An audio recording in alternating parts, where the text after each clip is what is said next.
Good morning, everyone, and welcome. Here for our Peel Police Board Services meeting for Friday, October 20. And let me begin with our Indigenous land acknowledgement. We would like to begin by acknowledging the land on which we gather and which the region of Peel operates as part of the treaty lands and territory of the Mississaugas of the Credit. For thousands of years, Indigenous people inhabited and cared for this land. In particular, we acknowledge the territory of the Anishinaabe, Huron-Wendat, Haudenosaunee, and Ojibwe Chippewa peoples, the land that is home to the Métis, and most recently, the territory of the Mississaugas of the Credit First Nation, who are direct descendants of the Mississaugas of the Credit. We are grateful to have this opportunity to work on this land, and by doing so, give our respect to its first inhabitants. Okay, first of all, roll call. All members are present. Is Mr. Brown, Patrick Brown, with us virtually? Not at this time, though he hopes to catch up at some point. Thank you. Do I have any declarations of conflict of interest? Hearing none, over to the Chief for a Chief's update. Thank you, Chair, and good morning. We have two updates, and I'm going to begin with the Deputy Chief, Nick Milinovich. Thank you, Chief. Good morning, Board, and through the Chair. I'd like to provide an update, surprisingly or not surprisingly, about the issue of auto theft. You know, one of the things we've committed to is, in addition to the enforcement efforts that we're doing here locally, we are committed to looking for opportunities to really strengthen not just the efforts here in Peel, but on a provincial and national level towards combating auto theft. And this past week, I had the opportunity to travel to the Port of Montreal with members of our commercial auto crime unit. And it really was an opportunity to connect with our stakeholders and partners at the port and some of the other police services, along with a variety of security companies. But what I would like to share with the board is the tangible learning that I walked away from that visit with. And what I learned was there really are two tremendous opportunities to help us deal and address with the issue of auto theft. The first is CBSA. I think it would be a great opportunity for them to establish auto theft as a priority for their organization. Currently, it is not a priority, particularly as it relates to the export of stolen autos. And then, of course, like many other organizations, they're facing tremendous pressures. And the reality is they don't have the resources required that need to be oriented towards inspection of containers that are leaving. So those are really two things that I'd like to bring forward to the board as learnings from the trip. Thank you, Chief. Mr. Boughton, question on that. Through you, Chair. Deputy, we had a quick conversation last night on it, and I think you had said that going to the Port of Montreal was a real eye-opener. Fair to say that at the port, what is coming into Canada is of a significance that is up here, and what is going out of the country is significance is down here. Would that be fair? Absolutely. That would be fair. Yeah. So pretty overwhelming when you go there. And for those of, I think everybody here knows I had a long career in the transportation industry, and I knew it would be an eye-opener for you. There are some solutions, though, particularly the X-ray technology that we have. And, you know, do we get money for a $2.5 million X-ray machine to be at every gate? And, you know, also looking at, and you saw they're not looking at a lot of containers. Deputy, would that be fair on the ones that are being exported? Definitely, it would be a fair point. You know, again, the reality is the priority for them are the import of containers, very little oriented towards the export, and some simple changes, I believe, and from the people that I spoke to, would result in the recovery of potentially thousands of vehicles at our ports. And utilizing that technology at the gate as opposed to once they're in the big pile, because when they're in the big pile, and I think what were they stacking them 5 and 6 high, 5, 10 deep, whatever. When they're there, once they're in that pile, then the lift off onto the ship and away you go. And maybe it would be worth sharing the comment that the fault of these stolen vehicles is ours, not theirs. Is correct? We had some discussion about like opportunities that could be built prior to arrival of the containers, and there seemed to be this feeling that more enforcement at the point of theft would be appropriate, and that's from our partners. But again, the reality is I have more people investigating auto theft here in Peel than are currently inspecting containers that are due for export, and we know our issues with stolen cars on a national level. And what number were being exported on a daily basis, and how many physical inspections on? Is it 3,000 a day? Is that the number that we're kicking, Deputy? And how many are they looking at? 3, 5 containers a day outbound? I'm not talking about inbound. I don't have the exact numbers. From my recollection, I believe total number of containers leaving the port is approximately 1.6, or sorry, leaving and being imported. So the composition of export would be a portion of that. But what I can tell you is there are no containers being proactively searched for stolen vehicles. So the majority of vehicles that are recovered at the port generally are recovered more passively or through discussions with law enforcement, those types of things.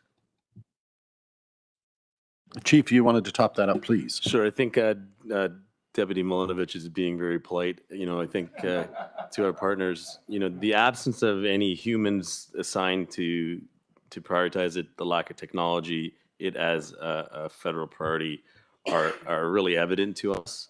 And, seeing it firsthand clearly brings it to the forefront. So I appreciate the board's investment in it. We know per capita we are the hub, unfortunately, but our responsibility is to get upstream and see if we can put a dent in it. So thanks, Nick, for that. Thank you all. Anything else any other member wants to raise? Well, if I could, then I will just very briefly, I want to thank the members of the board and my friends and colleagues on the service for attending the IACP conference this past few days.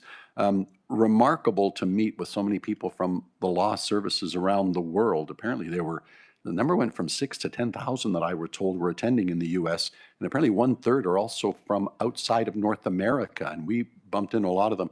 Attended a lot of sessions, and I'm very proud of the chief and our team because, and Bonnie, you'll be proud of this as well. It used to be the same in Mississauga. I would say this when I would go to a conference.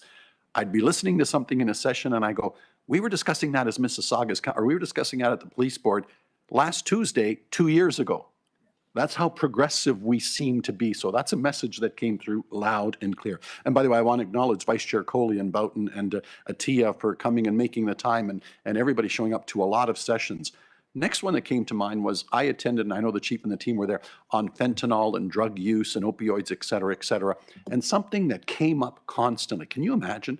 One of them had a program, I think it was in New Jersey, that if there was a fentanyl or opioid overdose, they had the resources to say, poor Bob, he's over. Why don't we go visit Bob and visit his family and learn all about his life to determine what were the precursors that led him into. And I'm saying, you've got the time to do that? Like, we haven't got the time to just make them whole in and of themselves. You can go research each file, and the answer to all of the above always was, well, with the federal grant. Well, with the federal money for this. Well, with the federal money for that program. And I wanted to say, no, I don't know. Because we are not so blessed. It all comes from the tax bill. So that was quite insightful. The last one, and I wanted to share this because and I spoke to it yesterday evening as well. We were graciously invited by the PRPA to a retirement party.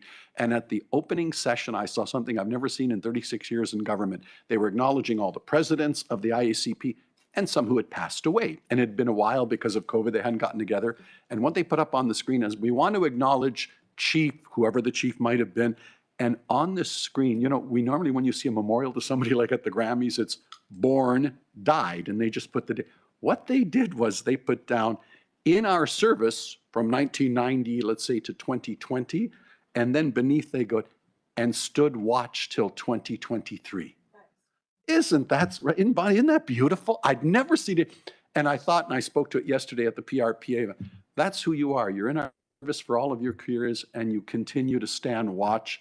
And I and the board is grateful for it. So I wanted to share that, and thanks to everybody for what was a very, very good session. Okay, Vice Chair Samita, over to you for other information. I'll go to Al. If there was another announcement, Chief, I'll come to you. Al, did you have something on that? And then I'll come right back to the Chief if there's more to come. Thank you, Samita. Yeah, thank you, Chair. And spending the time together in San Diego, the IACP was incredible. It was overwhelming because there was 2.5 million square feet of exhibits. And I spent 2 days and I barely scratched the surface. There was the sessions, 12 and 14 sessions running concurrently, so you couldn't be at all the sessions. So I focused my time on the technology and BWCs and how it related to AI, which was a real eye opener for me. And then the other one was the Attorney General spoke on the first day, and they talked about fentanyl, and that was a big part. And Rob Serpe was with me at that one as well. And I don't know, Samita, if you were there at that one. But anyway, and they were talking about how they're going to help with fentanyl deaths, and this was, an American's perspective, but working with the government of Mexico to stop the Chinese from bringing the chemicals in to manufacture the fentanyl in Mexico to stop the flow over. And that was a very interesting discussion. But from a technological point of view, and the seminars I went to, I was overwhelmed. But it was a great conference, and Chair, great spending time with you and the other board members who attended. It was time certainly well spent. So thank you, Chair. Thank you, Samita. On that, then the next subject, please. Sure. So just adding to the conference as well. And it was really a true eye opener. But one thing I am going to say I'm very proud of is, I had a chance to see so many vendors in terms of technology and just some of the things that they're working really hard to get other agencies to adopt to help advance policing. I'm very proud to say there's a lot of really great things that we're already doing. It was nice to hear where literally so many of the booths are like, yeah, we're working so hard because this will make this. And I'm thinking, wow, we're already doing that. So just a moment to say we're so proud of the work all of you are doing, and especially the Next Gen Call Center. I was just blown away at how much advancement we have and what's coming up, and how they're talking about the levels they're at and what they're looking at adoption. So just a moment to say part of the work you are all doing, because I think we are so advanced in so many things. And of course, there's a lot to go, but even just the cameras, the fact that they were mentioning, it's just still a smaller percentage that's working towards adoption. And, we're already at 100% across, and I say 100, right, Anthony? I'm looking, I'm like, yep, 100. And the fact that we have reports coming, so just kudos to the entire organization for the work you guys are doing. So with thanks to all who made the time and made us proud. And Chief, with apologies to you, I jumped in because you may have had another matter before I jumped in with my announcement. Chief, back to you for anything else that you want to bring to the board's attention. Thank you, Chair. Staff Superintendent Hiltz has an update on road safety. Thank you, Chief. And through the chair, I'm pleased to provide an update to the board on the Road Safety Services Project Erase. Project Erase targets street racing and stunt driving in our region. As a result of strategic and targeted enforcement, we have seen a significant increase in Highway Traffic Act, stunt driving, and criminal code related charges. As you know, stunt driving and street racing pose a significant risk to our public safety, and road safety services is a priority of our service. Project Erase is a key component to our road safety strategy and supports the Region of Peel's Vision Zero plan. From May 1st to October 1st, Project Erase investigated 941 vehicles, issued over 1,230 Highway Traffic Act offenses, 170 charges relating to improper or no muffler, and 783 stunt driving charges. Further to that, our road safety teams laid 25 criminal code charges. So as a result of our commitment to road safety, I am proud to inform the board that Peel Regional Police has been selected to be the lead agency for the 2024 Erase Joint Force Operations Project that will include officers from Peel, York, OPP, and Durham. Thank you. Yes, great job. Samita, did you have something further on that? Nope. Okay. Thank you, Chief. Anything else? Okay, if not, and if board members, any other announcements on the part of the board? Samita, please. So just a couple of things. One is just wanted to mention it's Breast Cancer Awareness Month. Thank you for the beautiful pins from our Peel Police team that's been doing, and also the beautiful lapels that as you look around the room. But I just wanted to recognize the work. I know the amount of awareness that you are creating amongst the organization and all the fundraising. So thank you for that. It's a very important cause and very near and dear. So thank you for that. It's also Women's History Month, and I'm just loving all the posts and the messages and the history that we have in Peel Police, and of course, overall in the region of Peel, and I'm looking forward to more of the posts. And so many of our female officers have been the first in so many of our divisions. So I love seeing that, and I hope we see many, many more of that. And finally, of course, it's Islamic Heritage Month, so wishing everyone a wonderful recognition and celebration this month as you continue. So thank you. Well said. Thank you. Okay, if there's no other items from the board or from the PRP, we will carry on with our next item, which is the approval of the minutes from the board meeting held on Friday, September 22, as moved by Samita, seconded by Amir Crombie. Anybody opposed? That is carried. Deputations, we have none. That brings us to presentation. 2024 Peel Regional Police budget presentation presented by Chief Duriapa to present the budget to us. And Mr. Boughton, I believe you're stepping up as the chair of the committee as well.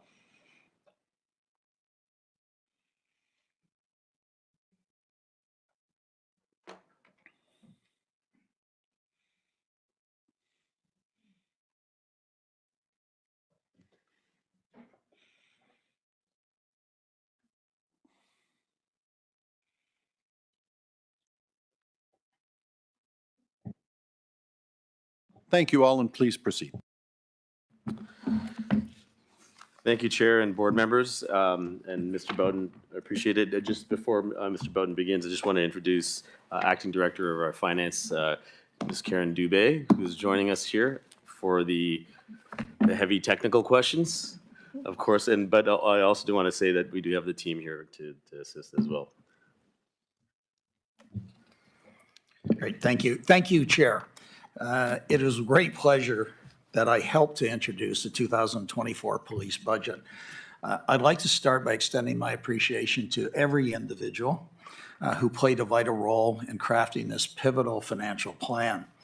Our journey to this budget began the moment we approved the 2023 budget, as in previous years.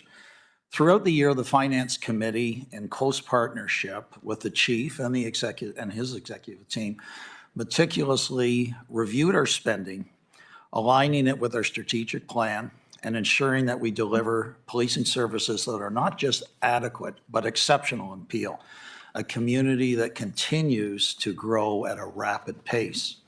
I want to acknowledge the tireless efforts of the board, of my board colleagues, the board staff, and the entire PRP finance team. Special recognition goes to Lauren Jackson, who is our CAO, Carrie Lynn Holmes, and Karen Dubé, who has joined us at the table today, and their dedicated team for their unwavering commitment.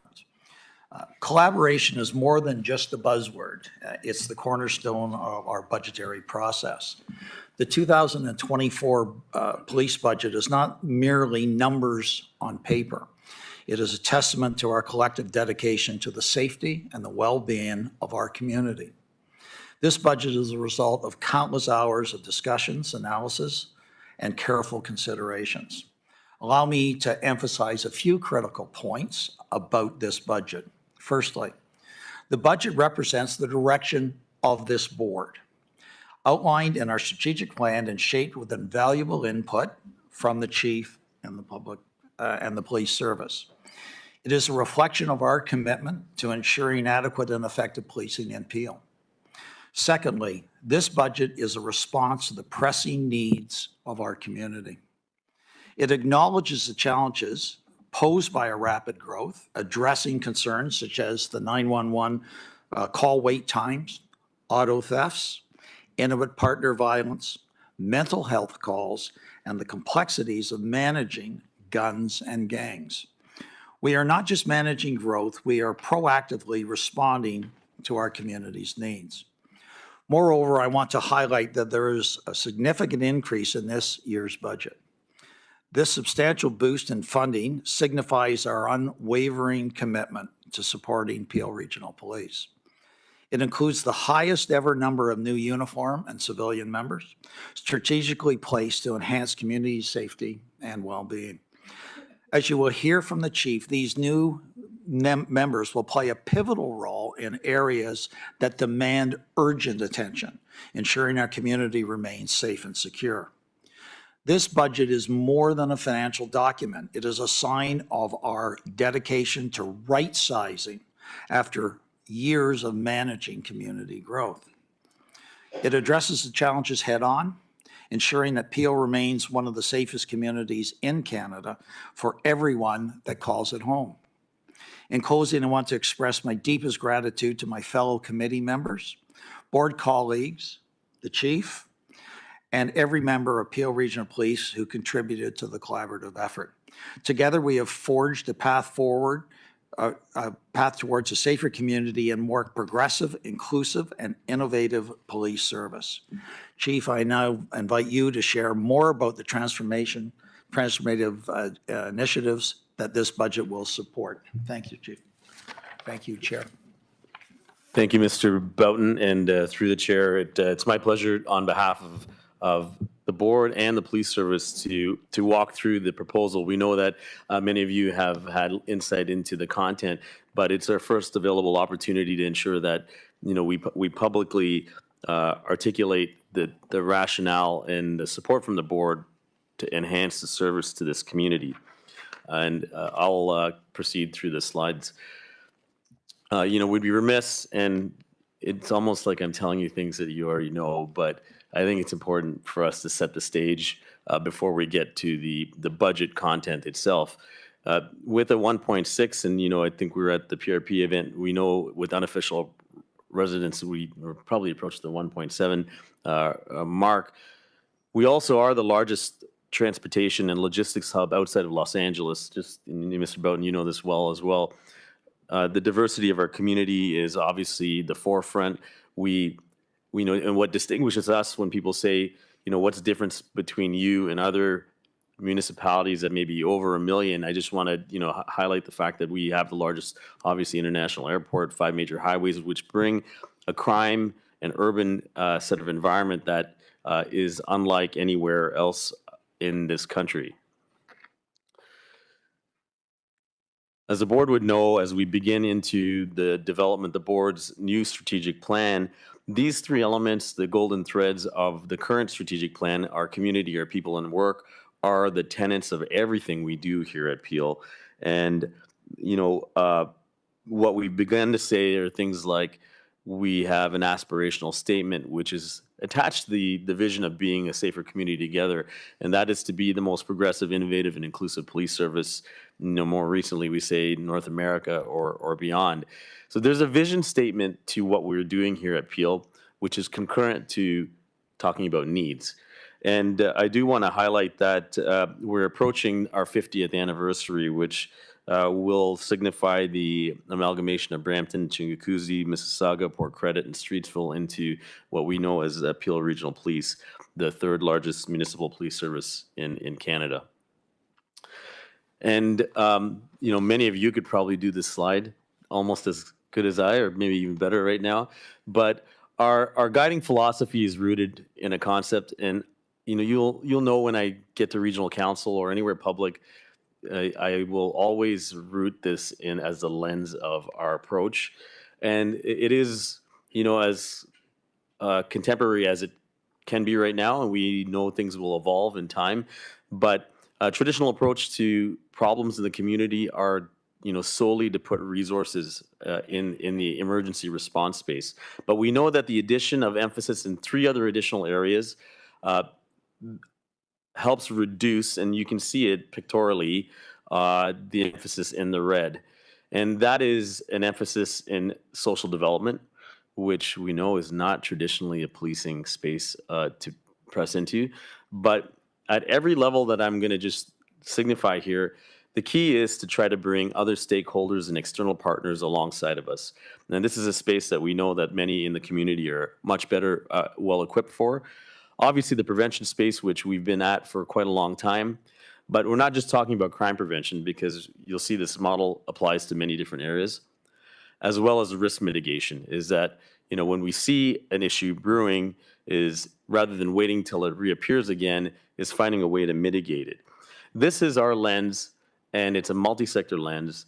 If you were to ask Nick, Anthony, Lauren, Mark DePat, Mark Andrews, if that is how they're approaching their work, absolutely that is the way we're doing it here. And it will remain the forefront of what we do. We're proud to work with the region, who I just want to say has, one of the strongest community safety well-being plans that exists. We're deeply integrated with the priorities of the region and are thankful for that.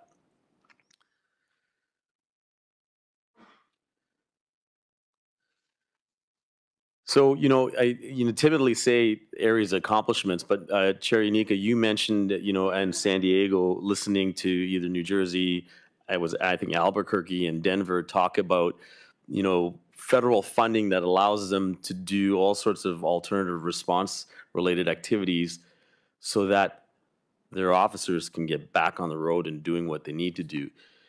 Can I say we're a strong advocate for provincial and federal funding in those spaces, and we really hope we could match the U.S. model at some point.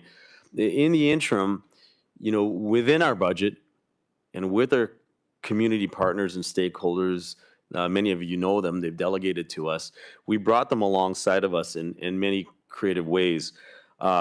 We know that alternative crisis response, we hear regularly from our officers, if we could double the number of crisis workers with our officers to take off the load of mental health, we would be better off to getting, and we'll get to the call delays and the major incidents that we need to be really at. But we'll always have responses in these areas of being culturally responsive and inclusive. You know that our work, not just from a diversity standpoint, but the ongoing work on the Human Rights Project with the South Asian community, they're all unique elements that nobody else nationally sees to the extent that we do.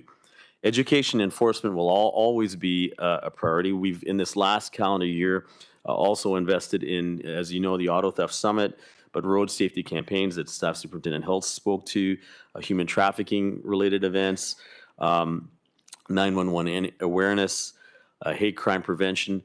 These are all activities that are happening in these different spaces in the right quadrant. As you know, we have moved to automated license plate readers, which are will enhance our ability to detect vehicles that are crime vehicles or otherwise. The expansion this past year of our commercial auto theft unit, incrementally, let me say, I think we would love to double every one of our units to solve some of these problems, but we can't. But also the establishment of a major incident operations, which I'll speak to later. And as you know, everything we're doing is not just based on the pressure of the day, but evidence-based thinking. So this slide just reflects what has happened in this calendar year. And so, the story we tell to the public is not just based on need, but to articulate the other laneway concurrently about what we're doing thoughtfully and creatively in these spaces. As the board knows, we've established 4 priorities. They're rooted in our strategic plan: mental health addictions, priority populations, which could be newcomers, youth, seniors, those that are vulnerable. Violent crime is a priority, not to diminish the emphasis on lower priority crime, but road safety also at the top. And advancing our priorities is really the priority in those spaces. I could spend, a significant amount of time doing that. I think I will save that for regional council, because you as a board are deeply aware of the work, and so is everybody sitting behind us in council chambers today. But, I'd be remiss to say the board has contributed to these areas. For example, youth, the advent of our YIPI program, and we're seeing, many of them come a year, 3 years, 4 years later back into the organization, sometimes as civilians, sometimes as officers. But some of the crisis diversion programs where we have we're piloting a non-police priority response, which is just beginning. Some of the referrals that are happening or divisions. In just this year alone, 186 referrals to the Peel Assessment and Addictions Research Center. That means anybody coming into our custody that has an addictions related issue, if there's an opportunity to refer them, we continue to do that. Seniors and other programs are also continuing. The 3 big ones that we tend to hear, and you will all hear, they're forefront of the media, is, of course, our involvement with auto theft, prevention, and investigation.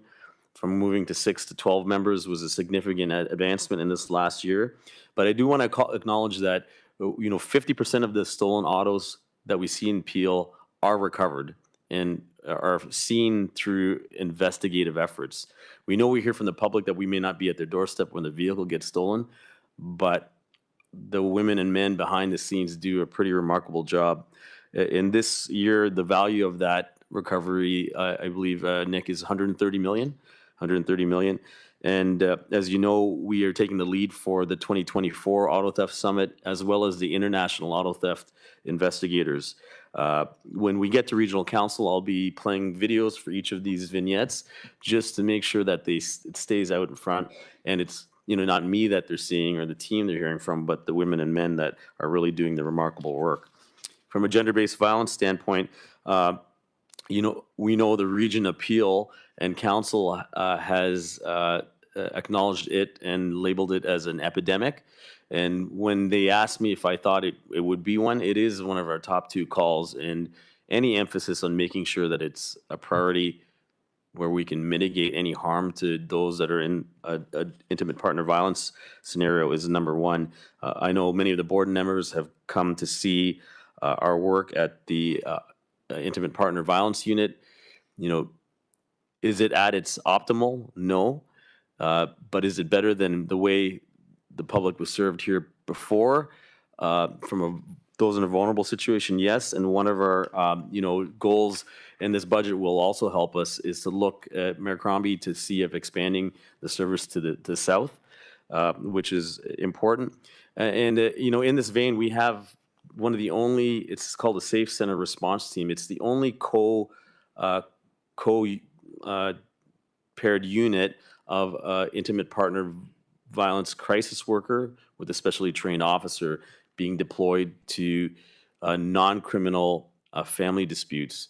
The idea being is if we can get upstream and mitigate it, it can be there. When I did arrive here, 40% of our homicides were attributed to intimate partner violence. And without a doubt, Nick and I have chatted those numbers. Anything we can do to mitigate that will be number 1, not just for us, but for our people. Major incident response. I just ask you to think about we all know for quite obvious reasons we've seen many protests and gatherings. We've had them, as a phenomenon for the last 3 years nationally, but here in Peel, Toronto, York, we see many, many of them. The impact on us is that, we don't staff for the amount of officers. We know, Mayor, your team at the City Hall helps, and Brampton as well. But just for example, the last 2 weeks of protests that we've seen here in Peel equate to 32 40-hour workdays for staff. So, and we don't have them waiting to do that. They come from certain places, and they require management so that we can ensure that people are safe. And the establishment of this as a priority with Superintendent Orr has been very, very helpful for us.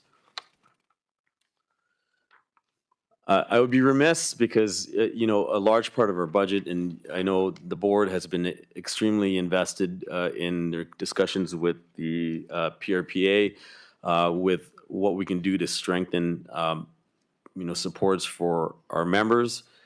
It continues to be a significant priority for us. Having people get back to work in a healthy way from post-traumatic stress injuries, occupational stress injuries, physical injuries is significant. We know more recently there was a GTA police service that lost another member to unknown, unseen stressors that have been placed on their lives. Our first responders feel that regularly. So our continued investment in this space through our offsite wellness unit, the strategy that comes along, some of your board members, I thank you for being there at our opening. And we have future plans. As you know, I sit on the board for Runnymede Health Center, and that is the dotted line to the establishment of PTSI treatment facility here in Peel Region. And that is part of our ongoing commitment to make sure we look after our people so that they serve our people well. So I wanted to spend time initially on, the road traveled, and that to refresh is all the activities that this organization has been doing in this last calendar year since the last time it was before you for our budget asks. And now I just want to speak to our current state. Understanding our current state for the community and public is the golden thread to the budget, the board's budget proposal that's before us today. And the continuous growth, the increased call volume, and the technology pressures are at the foremost. And if I were to say to you this budget is going to solve all of our needs in one fell swoop, it does not. As I said to you last year in Regional Council, it will, over several years, get us there. And that's why I want to thank the board for pressing into these three spaces to help us get there. From a community growth standpoint, these are the official stats that we rely on from the Region Appeal. 9% growth from 2018 to where we are to 2023. The housing has increased, as you know, and we know the occupancy in houses are multifamily dwellings, and the numbers aren't necessarily always reflected in the population growth. But the registered vehicles, the number of vehicles on the roadways, I need not tell you, you know how hard it is to get around this region. You add the logistics hub and into the number of vehicles that are moving through 5 major highways through the Region of Peel. It really, this is why I say when people say, what's different about Peel versus everywhere else, continue to impact the way we serve and police the community. And these numbers are projected to even increase even more. Mr. Bowden, I don't know if you wanted to comment, please feel free at any point. So how does that impact us? And as you know, many of you have been to our communication center. I just want to acknowledge the women and men that are there that do probably one of the hardest jobs as 911 communicators in this country. You will never find an environment as pressured as it is here. It is increasing, a 19% increase in the calls coming in to the call center, which is just to be clear, the calls coming in from a 911 standpoint are even greater than that. So a 23% increase from last year in 911 calls. We know the data we've been talking about for misuse of calls is a priority for the board. I know Mayor Brown has brought that up several times. Mayor Crombie, I know you hear, our elected officials hear about having to wait on 911 calls. The misuse calls, as of yesterday, I heard from Deputy O'Duarty, I understand, has increased, the percentage of increase is now up to 43% for misuse calls. And that is, means that every time we get a misuse and a hang-up call, it requires an individual to spend about a minute on a phone back. So the way that equates to is we have 5 full-time staff just calling back the misuse. And if you think about the pressures that people are waiting to actually hear somebody in 911 to get a timely response from an officer, it's all compounds the space. Oh yes, and here's the non-legit calls received. So that's up to 43% as of yesterday. And when we do get to, and these aren't people that can't discern whether to call the non-emergency number versus the emergency number. They're the ones that we've had in the social media campaign talking about their cold tea not being served properly at a coffee place or a cat being stuck in a window. It is a full misuse of comm center. The reason I say that is it's the front end of us getting heartbeats to somebody's doorstep. And this next slide will speak to that.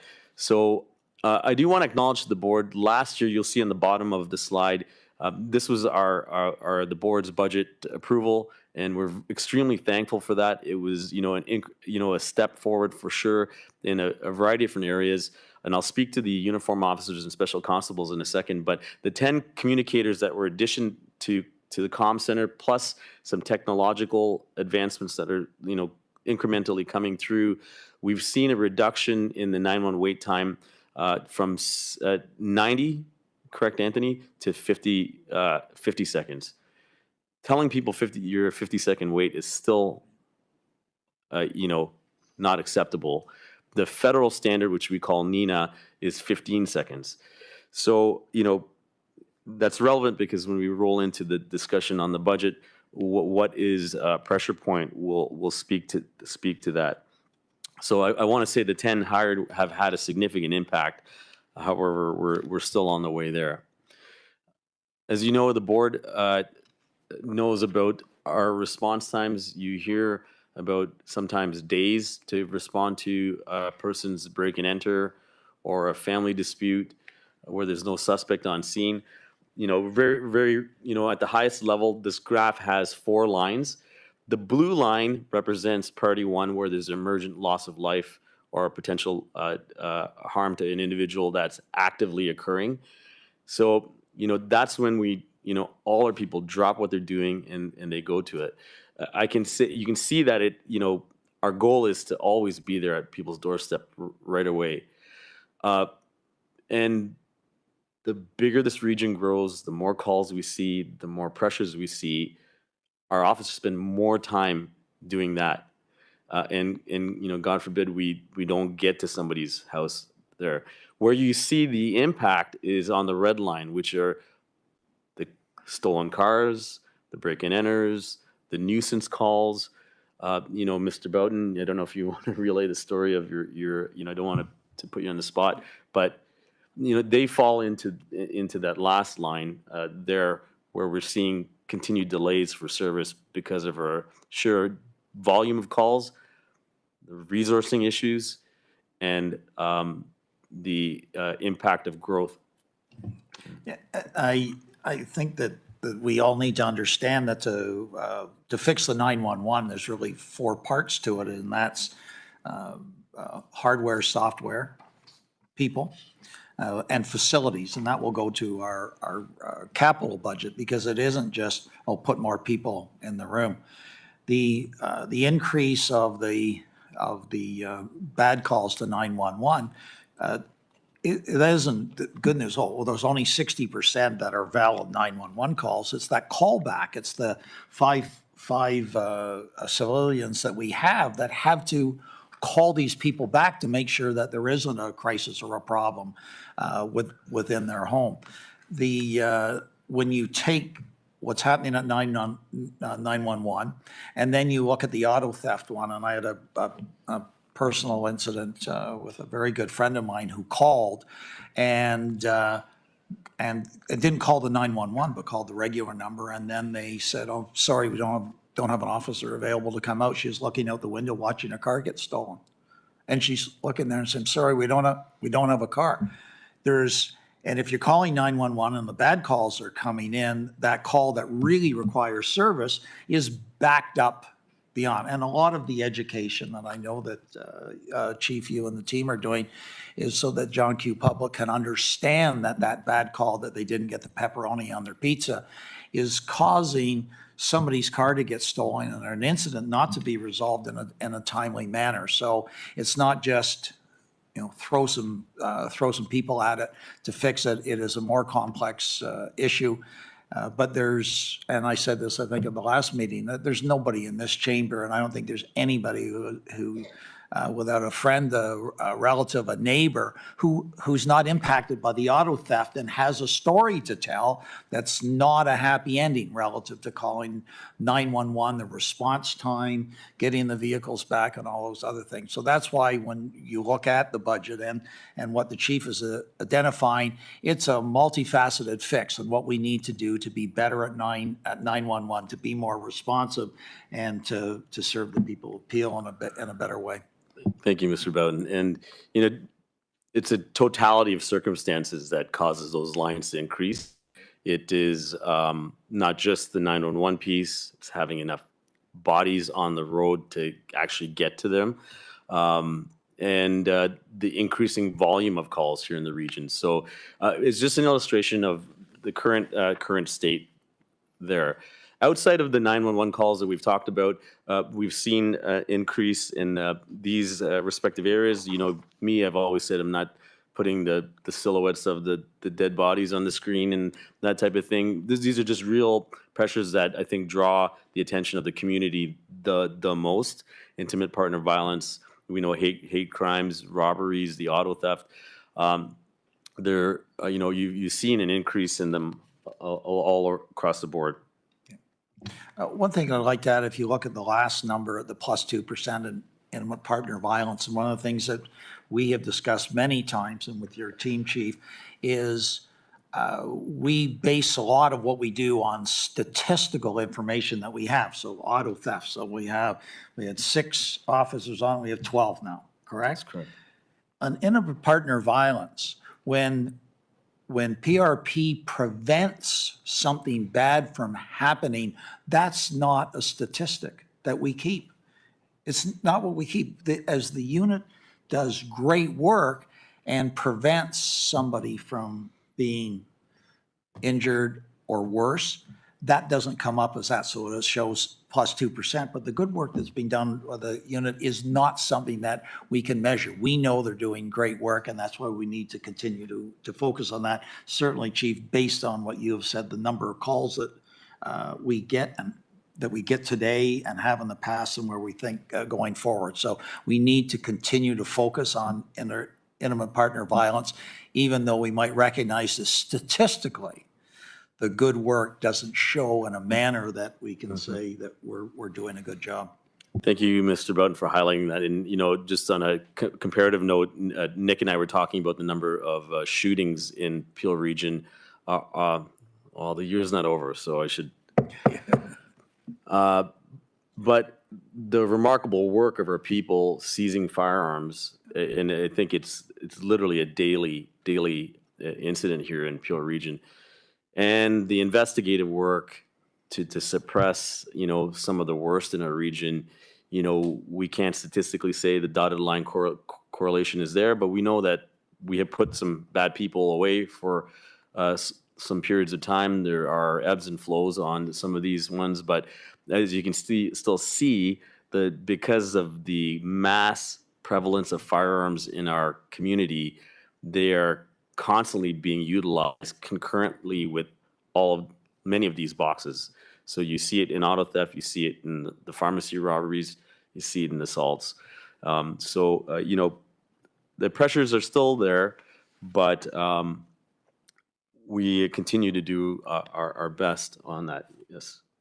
And let us recognize that we have cases, many in Peel and the Darian Henderson murder, which is firearm related, and a criminal system that allows a bad person to be released over and over and over again back into the population, even with an ankle bracelet, can't possess firearms, all the other things, yet, you know, a woman like Darian Henderson lost her life, not based on anything that was poorly done by PRP, but because the criminal system has let us down by continuing to put these people on the street, should have never been put on the street. But that's something that the feds have certainly recognized. Our premier recognized it as a certainty. And going forward, we need to work in harmony with them in order to make sure those people are taken off the street and they stay off the street. Thank you, Mr. Broughton. And not to belabor this slide, but within the last calendar year, even as my tenure as the president of the Ontario Association of Chiefs of Police, we did advocate for legislative changes to bail reform, which, you know, we still need to see the federal government come through for the last bit of that. And we, as even the associations, President Woolley and the PAO, have all advocated for the same changes. They have a direct impact on these numbers that you're seeing here. We know a small portion of the worst, or contribute to the most volume of crimes. we need to, add this slide, which is not always my most favorite slide because it doesn't tell you how you're utilizing your people. But, in conjunction with the last few slides that we've discussed, pressures, it is an important one, I think, for us. For the other 3 or 4 municipalities, they are also ones that have, high crime severity index, a confluence of issues that are in the community, airports. And so, we utilize them, the big 5, we continue to do that. And we still remain the lowest number of police officers per 100,000 compared to the other 5 municipalities. Moving forward, as we discuss moving forward, it revolves around 3 critical places: staffing, infrastructure, and technology. And you'll recall when I was in front of Regional Council last year, Mr. Bowden, we told them, just to break even, we needed 300 officers last year. And what we've become aware of, and we clearly, from a policing standpoint, have not kept up with growth. And I just want to acknowledge that the board knows that, and you are all with us on that journey of getting us to a breathing point. Is that the number we need for the future? No, we know that we have to continue to monitor all the growth in this region and continue to do that. But the dotted line to that is you got to put the people somewhere. And we have the same 4 buildings that we've had since 1981 here. And I just ask you to, take a stroll through Sir Robert Peel. I've used a joke before for those that remember NYPD Blue, but it looks like a throwback to downtown New York City. So, I think that as we talk about this moving forward and what the needs are for the police service, we're thankful for the 2023 capital budget allowing us to begin the operational support facility for the new comm center and support building, as well as the divisional model in the north. But as you know, the densification, urbanization of Mississauga has required us to advance our efforts to locate a new South Division. So the effective deployment, Mayor Crombie, we chatted about this week, is to be able to, the officers have to move vertically across this region to serve the Mississauga area for sure. And it is becoming extremely more difficult for them to achieve that. So, reimagining the new divisional models is one thing, a new South Division, as well as the advancement and renewal of our existing facilities. That's inclusive of some work at Sir Robert Peel. 21 Division is maxed out, and the addition potentially of an IPV South to serve the Mississauga South. The technology piece, and Ms. Coley, you mentioned that, are all enablers for our people. The 911 communication enhancements, Deputy O'Duarty could spend probably the day talking to you about the technology that might help mitigate some of the misuse and triage calls. Just as a reminder, we take police, fire, and ambulance calls for the entire region. And so the new shift to an NG 911 is one which is a federally required change upon every municipality in Canada and the US. We cannot do it completely in our current building. It is physically impossible to do that. So the new building will obviously help us there and ensure that we are good for public safety answering point. And as also, we have a role to ensure that we are able to plan and respond to mass casualties and notifications. So the new 911 center is also has what we call, many organizations call it a real-time operating center. We call it a community safety operations center, which allow us, as of this last couple of weeks, to access all the city of Mississauga and Brampton CCTV cameras, which help inform some of the calls for service that are occurring. And from a digital transformation, we're just talking about getting the right tools to our officers. Digital tools for people not only to serve the public better, to make referrals on the spot, but wellness applications for them, the ability to access instead of driving back into a division to make a phone call, being able to be more nimble on the street, automated license plate readers, the body-worn cameras as well, and even the two-way streaming capacity into our 911 communication center from an officer on the street. We are experimenting with how social service and health providers may be able to concurrently utilize some of the live streaming to assist an officer in a non-emergency standpoint. Please, Mr. Broughton. One of the things that the seminar that I was at in San Diego, talking about DEMS, obviously the last digital evidence management system. We obviously in Peel we have BWCs for all the officers. In Los Angeles, where they have something that is tagged, so there's an incident and they're tagging it and keeping it. In Los Angeles, that's 10 to 15,000 tag files a day. They can retain that evidence for, they put down how many years? 99 years, 75 years, 50 years, 25 years, or a shorter period of time. Having servers in a building that's a mile long to hold all that information, because it's an incredible amount, then taking that with DEMS so that when the bad person is caught and they're going on trial, to be able to get all that information. And I think Deputy Eduardo, we talked about that originally when we went to the BWCs. The BWC means nothing for us without DEMS.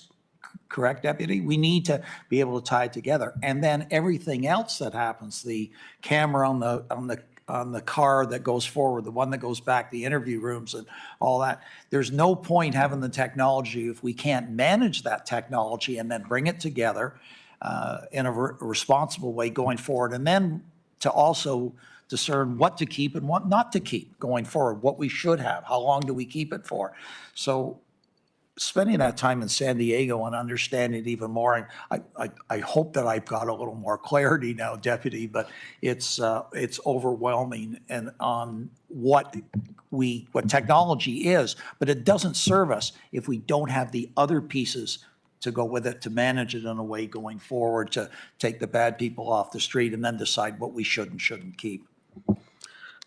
I'd say, Chair, Mr. Boughton can probably say that better than Deputy O'Dwardy. Just explained DEMS pretty well. But as you see, the whole big picture is it is a technological transformation, which we continue to press into as an enabler for our people to do better and to serve the community and our other partners, as you referred to, much better. I'm going to have Acting Director Dubé speak to initial part here, and then I will join for the staff. Okay, thank you.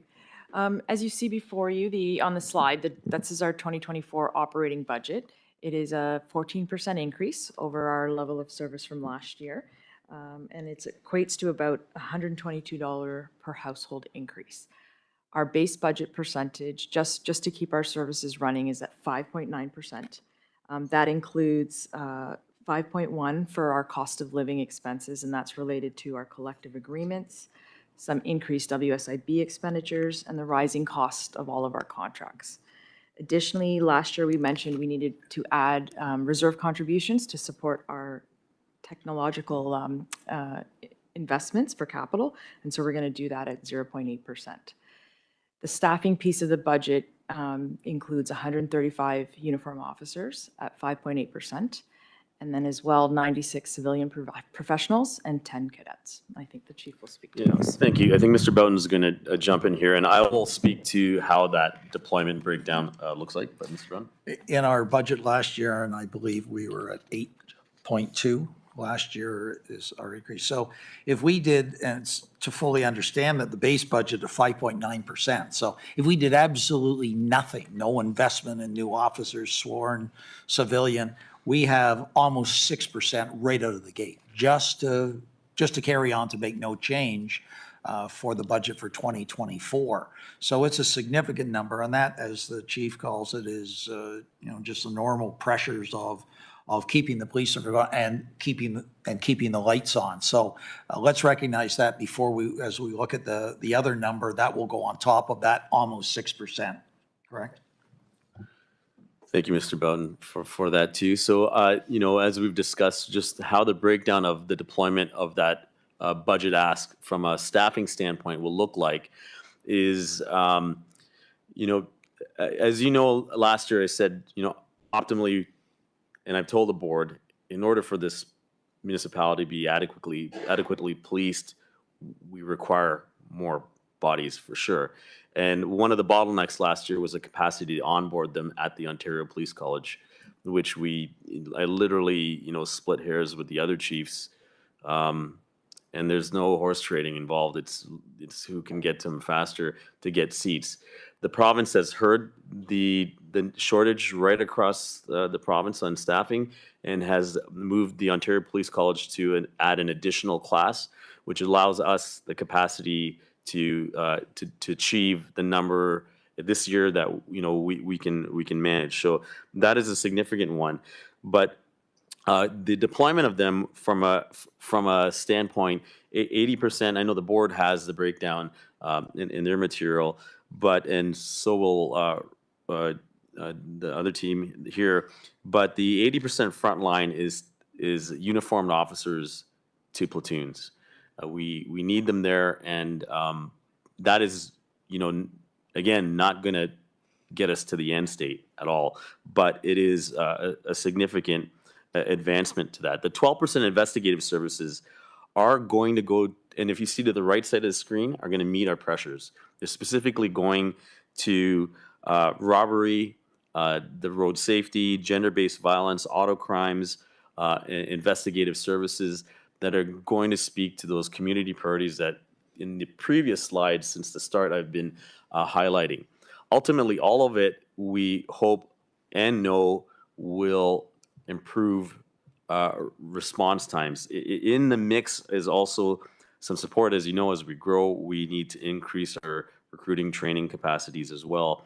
And, it's not just uniformed people that are a result of those community pressures. It's the middle pillar of the civilians as well. So the civilians are really critical to us. We will see an increase of 20% of that civilian will go to our 911 communication center for the next wave of resources there. We spoke briefly to the board about special constables. A special constable pilot has been operating for the last year. They have been operating alongside uniform officers on the road. You may see them in a separately marked vehicle that's a special constables. They have been able to take, and Councillor Parrish has been very, she's asked, do you always need, a uniform officer at every call? Well, sometimes we do, but there are ones that we can discern where the special constables can alleviate some of the workload and burden from our sworn members.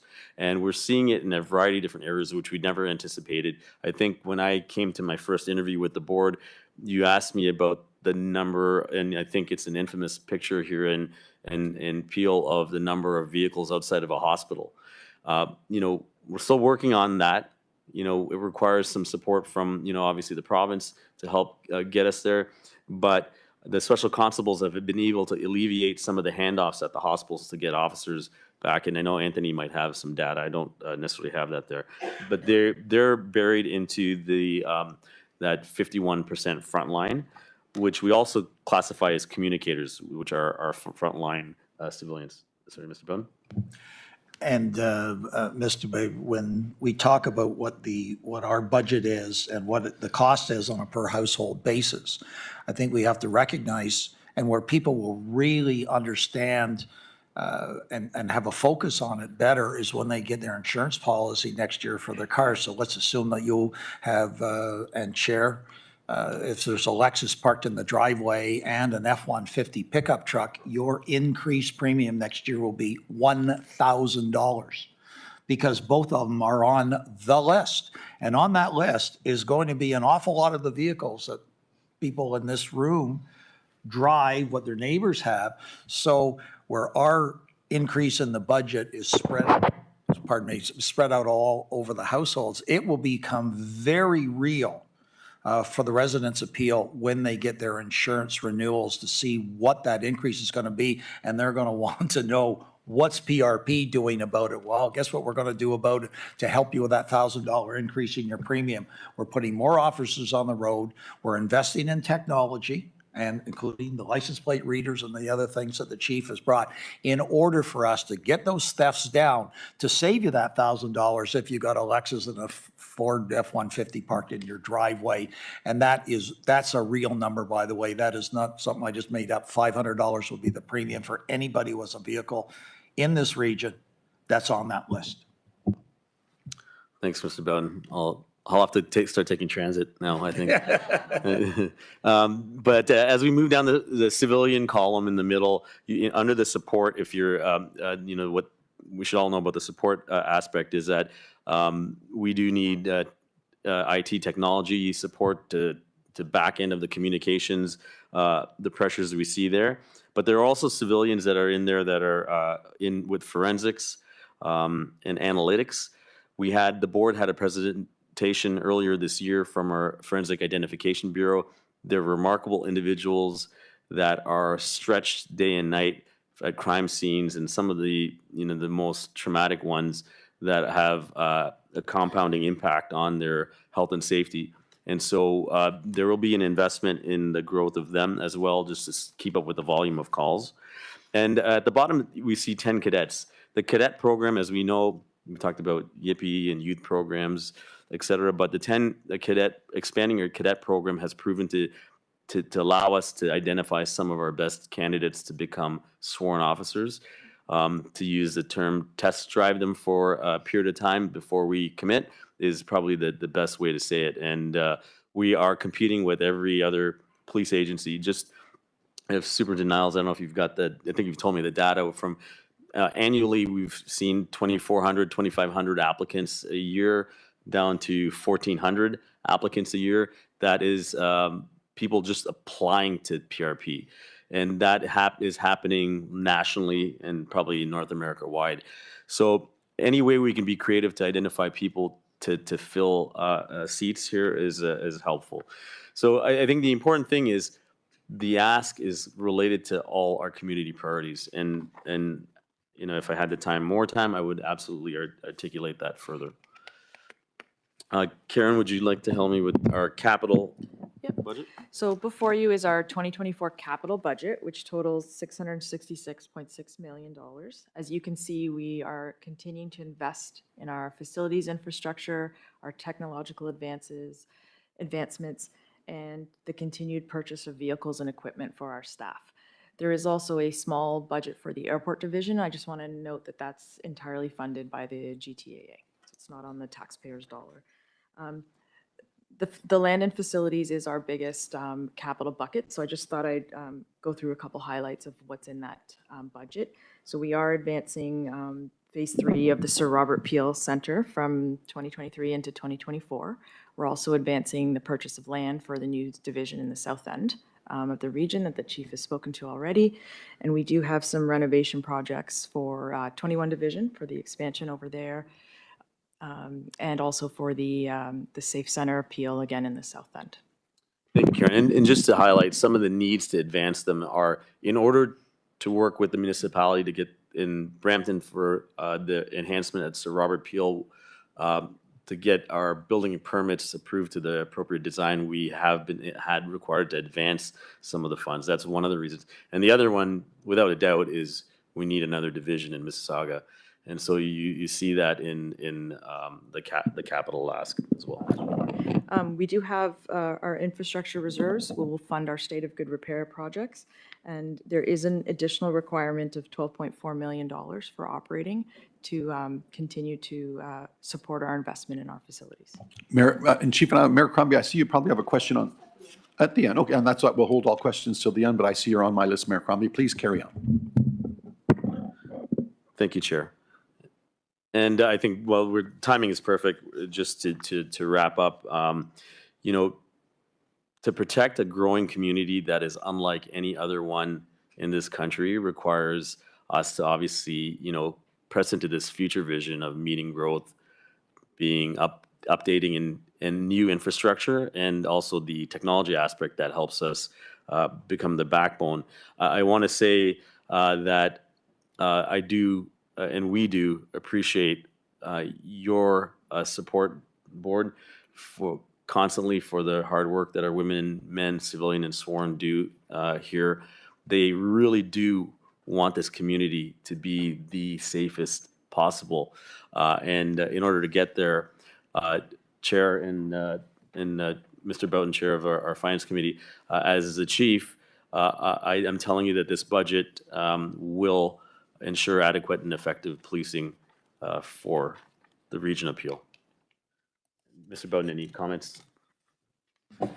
No, I think it's well laid out, and we can now answer any questions. Thank you for the presentation, and I have a list. Mayor Crombie. Thank you. So congratulations on the budget. I think just to put it in context for everyone who may be watching, you know, I think if we can put forward on the screen the page that has the representation, we call it cops to pops, the population versus the reality, we see the need.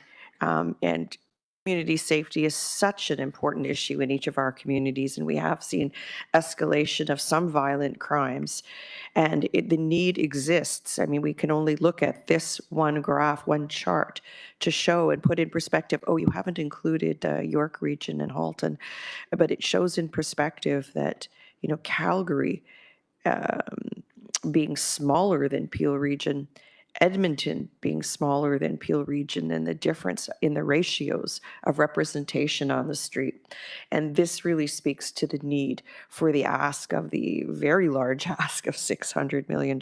So I just wanted to highlight that for those who may be asking or thinking, like, this is a very large ask. Last year was a large ask. This year even larger, but the reality is the need exists. And it's something we need to support. From my perspective, the division being planned for South Mississauga has been in need in that community for a long time. I guess here the chair is sending me kudos on this, you know, and it is an area where we have seen increased crime, unfortunately. So I'm delighted, and I wonder if you can, I guess we don't have anything specific that we can speak to about that division. And if we do, maybe you can share those thoughts, and then I'll have one more concluding question and comment. We have some really positive and significant conversations, Your Worship, with in South Mississauga in the Port Credit area for a lot of land. We have been working with the region prospectively to see if the appropriate adjustments could be made from an easement, and if it all comes through, we'll have a remarkable place that meets our needs from a policing standpoint and meets the community's needs. Without a doubt, we need to be down there. So it's positive, and we appreciate some of your help in the background too. Yeah, so we have, I've communicated with the councillor who's 100% on board, and we will do whatever we can to facilitate the ask at the region of Peel. And for anyone wondering why I'm here, because I'm on leave at the city, the answer is this. It is important to see the budget through. I'm doing so at the city as well, and I wanted to be part of this discussion to help shepherd the budget process, whether it's here at Peel Police or at the City of Mississauga. And then finally, it does beg the question that we are making a very large ask, and the region is in the process of dissolving, and I wonder if we have any insight from our CAO on any discussions that may have been had with the transition board or the CAO of the region on, you know, how this will proceed given the uncertainty at the region. Thank you, Your Worship. I think maybe I'll have CEO Lauren Jackson speak to that. She and Executive Director Serpay represent the board and the service on with the transition board. Sure. Thank you, Chief, and through the chair, Mayor. So yes, together with Executive Director Serpay, others, we've formed, just as our municipal counterparts, regional counterparts have, a transformation team to be ready to engage with the transition board and have been doing so at every turn. Just as of this week, there was a meeting that brought everybody together to kind of get a sense of kind of what the way forward is, and certainly a continued commitment to the future of Peel Police. There's ongoing discussions about what the future looks like, and we continue to provide information as requested, although we're waiting for that process to kind of pick up in the weeks and months ahead relative to the transition board's very short timelines that they are needing to meet and work through. So our commitment remains, and I would turn it over to Executive Director Serpay if he had anything to add from the board's perspective. But just to echo, we're very much at the table and very much taking a proactive approach with the transition board to make sure Peel Police's views, as well as, of course, the views of the board, are taken into account as part of discussions. Thank you. Thank you, and through you, Chair. Not too much more to add, other than to say that the board, through the budget deliberation process, wanted to send a clear message that they fully support Peel Regional Police and the members of Peel Regional Police. And I think the historic investment in policing demonstrates that. And that is the plan moving forward. Thank you. And so just to conclude, community safety is such an important issue for all of our residents in Peel Region. Even response time to 911, where we'll be increasing resources there. I mean, we've all heard of the significant wait, and so I'm so delighted we'll have the ability to address it.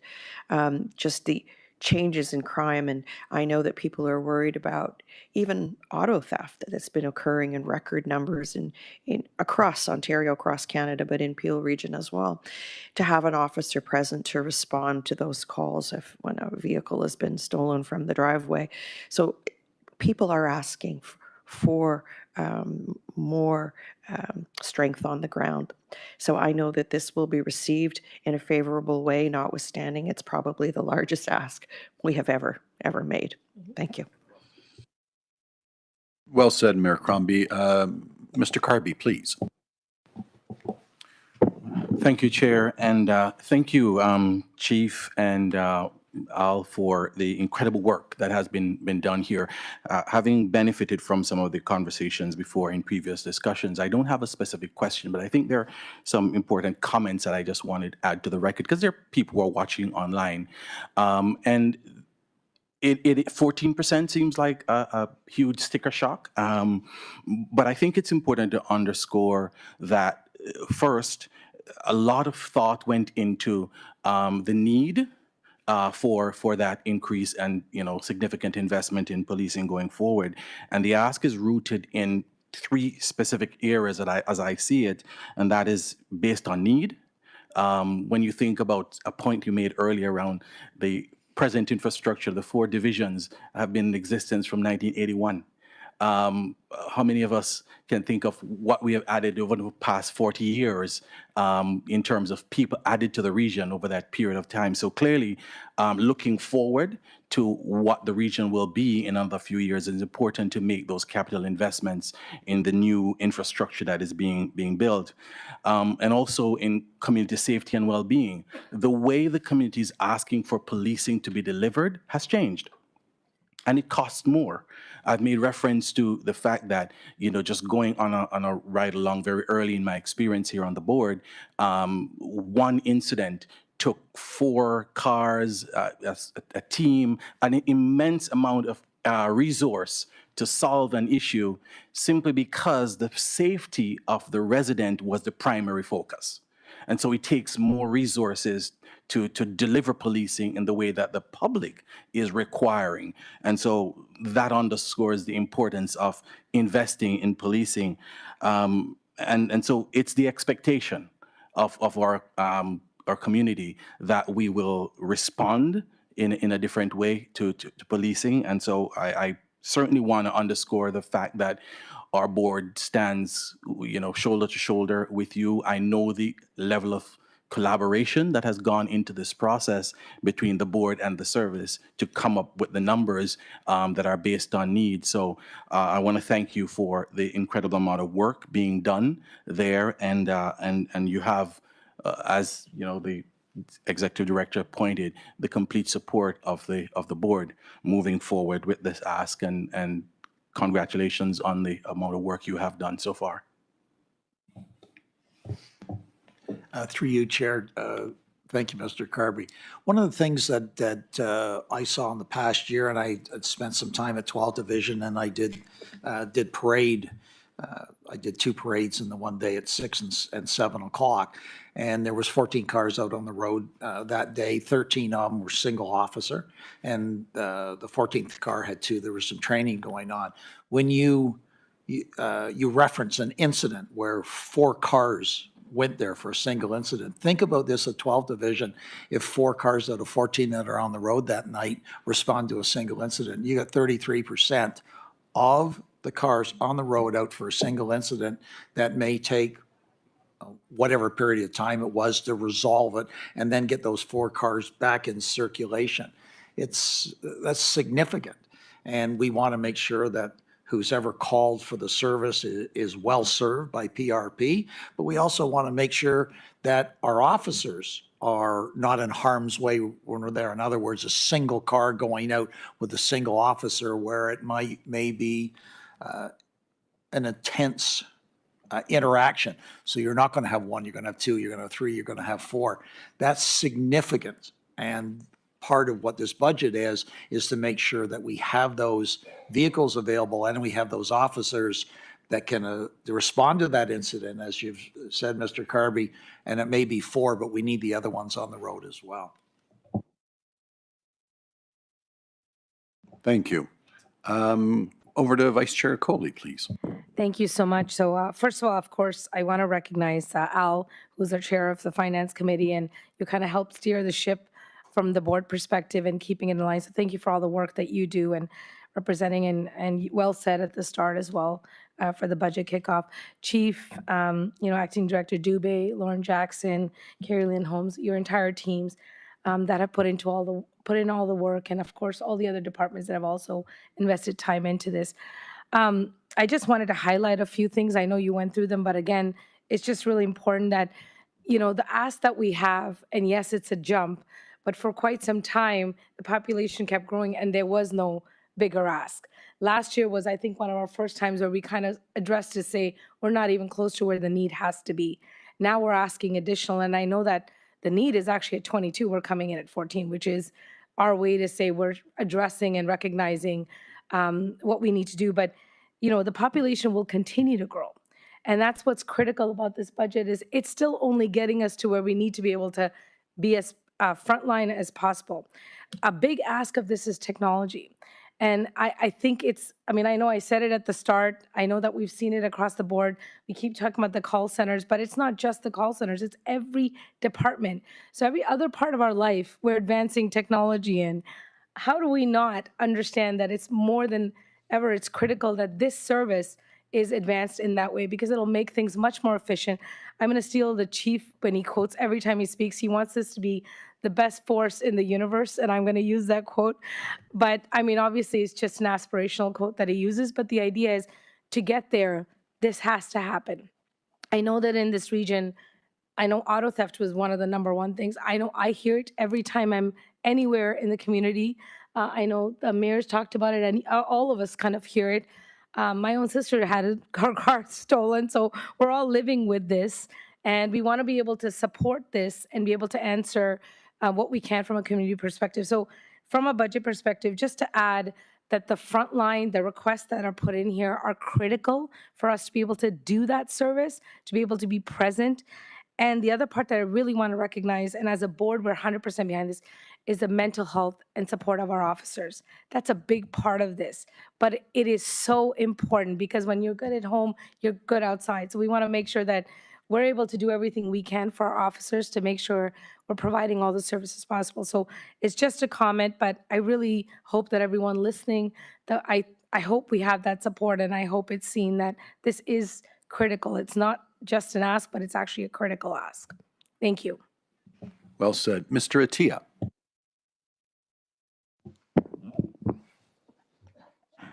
Through the chair. First of all, thank you very much for the presentation. I'll start off by kind of reminding ourselves that in the first few years of us as a board, this particular board, and when you joined the service as chief, when it came to the budget, we were very focused on realignment, restructuring, and optimizing the use of the resources and the officers that we have. And in the last few years,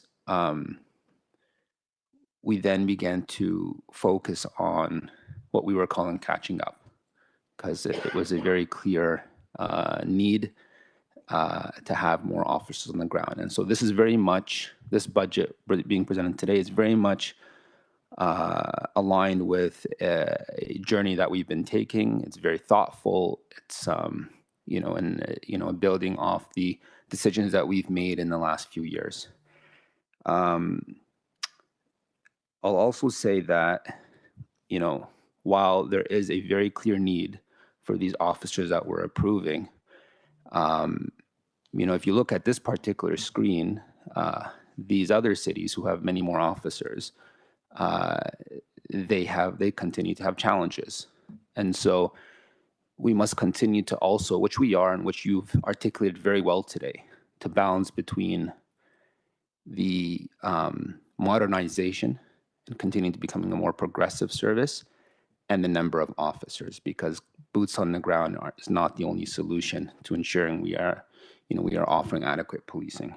I think that was, between the various slides you presented, I think that message was very clear. So thank you for that. Finally, I have a question.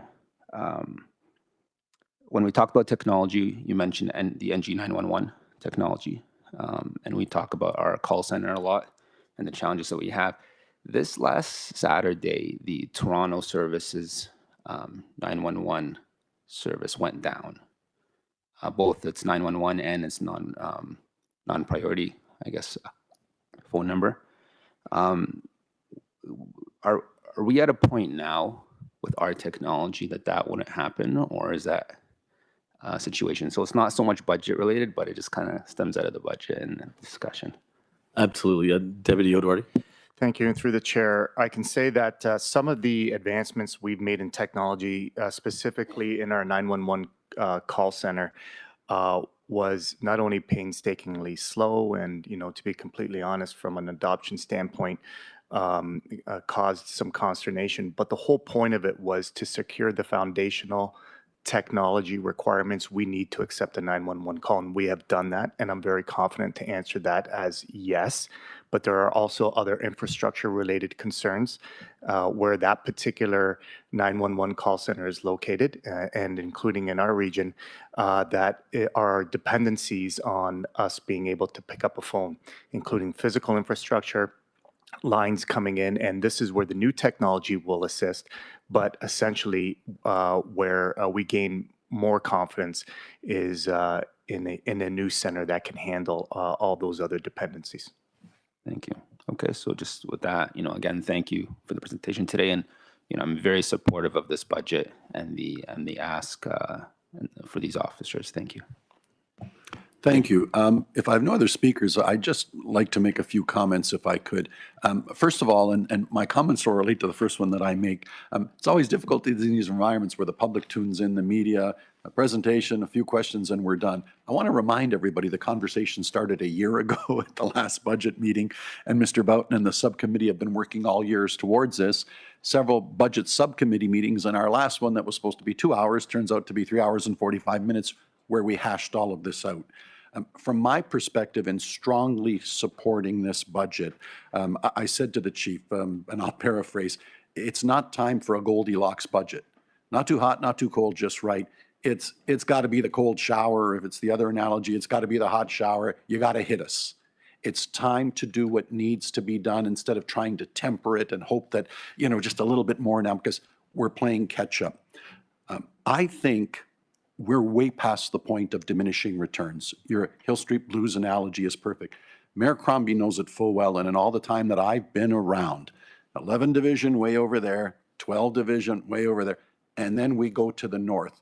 And the most critical intensified node in the region of Peel, Bonnie's downtown in the old ward that I represented with an LRT, by the way, with Bonnie's great work to get all-day GO service at the Cooksville GO, with everything happening in Port Credit, it's where all the growth is.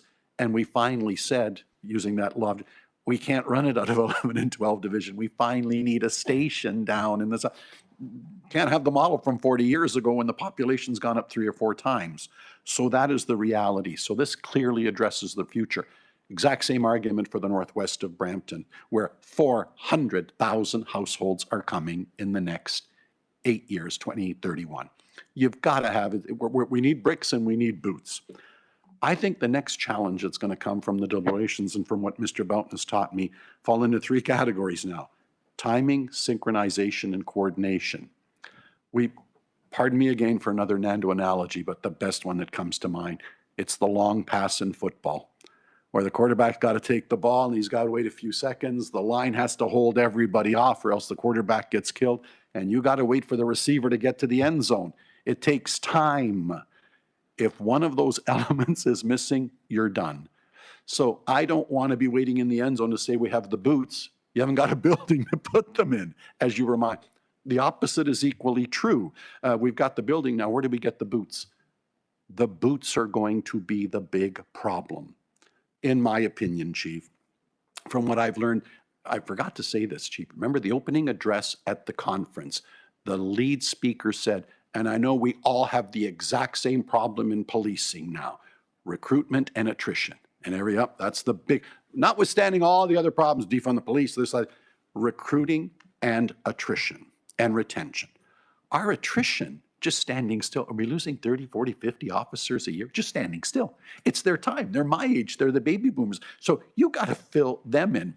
Then what we also learned, Chief, and this is my football, it's not just, okay, we built the building, go find me 200 officers. Where am I going to find 200 officers? Where am I going to find? I've got to put them through the college.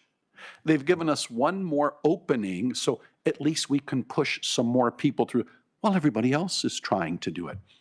The other point that was made in that speech, I never forgot, in the modern era, where people talk about as they're graduating from school, I'm all about work-life balance. With respect, don't become a cop. I'm all about work-life balance. Can I do it out of the house and can I take Monday, Friday? No.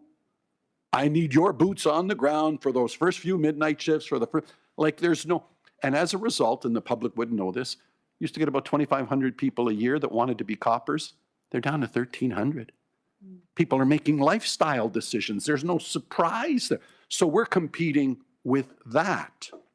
Then, and Mayor Crombie brought this point up again, and then we're competing with, what's not to love in Mississauga, Brampton, and Caledon? But, the house in St. Catharines is $500,000 less, and, up north, and by the way, the policing salary is about the same. We're competing with that. Those are all of the challenges that we have. So between the attrition, having to get people through the college, because that football analogy, we're here, we're ready to go. Okay, Chief, find me 400. You have to start ramping up now. You have to start getting them through the college. And in an environment where lesser and lesser people want to be police officers and where they have other avenues that they can pursue, where the cost of living is not what it is here. Last thing I'm going to tell you, and it's the greatest accolade I can give you, this is why the timing is so important in our position that we find ourselves now. Chief, you and your team are a rock star. I'm going to say it point blank. We are honored to have you as our chief and the team that you put together. I think that gives us some street cred in that the people who want to be offers might say, and you know what, we're thinking of Peel. Again, I might have that window for another 2, 3, 5 years in the time that we need to ramp up and get the facility built in Brampton and get the facility built in Mississauga. And so I want to seize upon that opportunity that in a diminishing pool, 2,500 people, only 1,300 people, got a lot of options, can go anywhere else in the province, the homes are cheaper, the rate of pay is about the same. I want them to come here And I think we have all of the elements, starting with the chief and what this service has done. We have to seize this opportunity, or come 3 to 5 years now, you're like the Aztecs. Your civilization has fallen apart and you don't know why, because you weren't storing wheat 5 and 10 years earlier. Now is the time, and so I commend the board, I commend everybody involved. We do not have a choice but to ramp up now so that we are ready. And Madam Mayor, I was thinking, and I give you a lot of credit for your comments, Madam Mayor, between the LRT, Madam Mayor, the magnificent hospital you're getting rebuilt down there as well.